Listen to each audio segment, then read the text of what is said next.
అనేక దేశాలకు సంబంధించినటువంటి ప్రధానమంత్రులు ఎవరు బెస్ట్ లీడరు, ఎవరు గొప్ప లీడరు అని సర్వే చేస్తే America, Britain, Germany, Japan, Arabia, Australia లాంటి అన్ని కంట్రీలను కూడా వెనుకకి నెట్టి ఈరోజు నరేంద్ర మోడీ గారే ప్రపంచంలో ఒక బెస్ట్ లీడర్ గా, ఒక ఏబుల్ లీడర్ గా, ఒక కేపబుల్ లీడర్ గా ఈరోజు ప్రపంచంలో అన్ని సర్వేలలో, అన్ని ఓటింగ్లలో నరేంద్ర మోడీ గారు ఉన్నారు.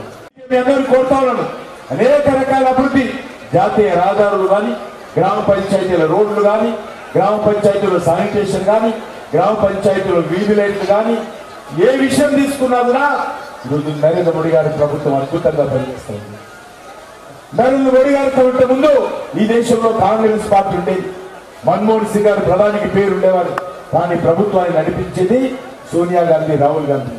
ఆ సమయంలో మనకు తెలుసు 12 లక్షల కోట్లు ఆ రోజు 2G స్పెక్టర్ కుంభకోణం కానీ, బొగ్గు కుంభకోణం కానీ ఏ రకంగా చూసినా ఆ రోజు 12 లక్షల కోట్ల రూపాయలు రాహుల్ గాంధీ, సోనియా గాంధీ వాళ్ళ పార్టీ దోపిడీ చేయడం. అందుకే ఆ రోజు నుంచి ప్రజలందరూ కూడా నిర్ణయించుకున్నారు, మా దేశంలో అవినీతి రహితమైనటువంటి ప్రభుత్వం రావాలి. మన్మోహన్ సింగ్ లాంటి కీలుబొమ్మ ప్రభుత్వం వద్దు, ఒక సమర్థవంతమైనటువంటి ప్రభుత్వం రావాలి.